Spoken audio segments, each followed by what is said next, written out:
Hi everyone, this is Mansi from Mansi Makes, and today I'm going to show you an easy peasy way of making rainbow bookmarks. So I just love my mini gel plates and I also love my mini distress ink pads, and I decided to use them both for this project.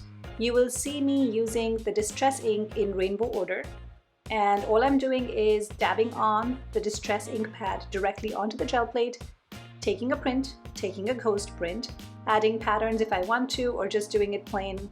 Doesn't matter, just choose whatever you want to do. Don't overthink it. It's a really quick project, and just basically went in rainbow order. And you don't need a brayer, you don't need any acrylic inks, you don't need to have a separate sheet to roll excess paint off on. It just comes together so quickly, especially if you put 4 bookmarks together and you utilize the ghost prints. You end up with very quick and easy bookmarks within a matter of minutes. All in all, this might have taken me maybe 20 minutes start to finish. So it's a really quick project and you don't need too much of anything. Actually, there isn't that much pattern making happening. It's just really quick. I always add pink, so if you're wondering what happened after the red, that was a touch of pink over there. And I did notice that there were some blank spots, so I just lined them up where the blank spots were, and I just added some lemon yellow to kind of cover up the white areas because they looked a bit too bland. And then I just used a black pen to make a stitched pattern on the edges.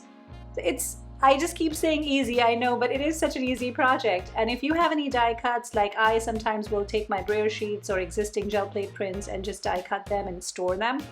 I pull them out to finish up projects like these, so it's really easy to make cards or to make bookmarks or whatever other paper crafting project you might have in mind.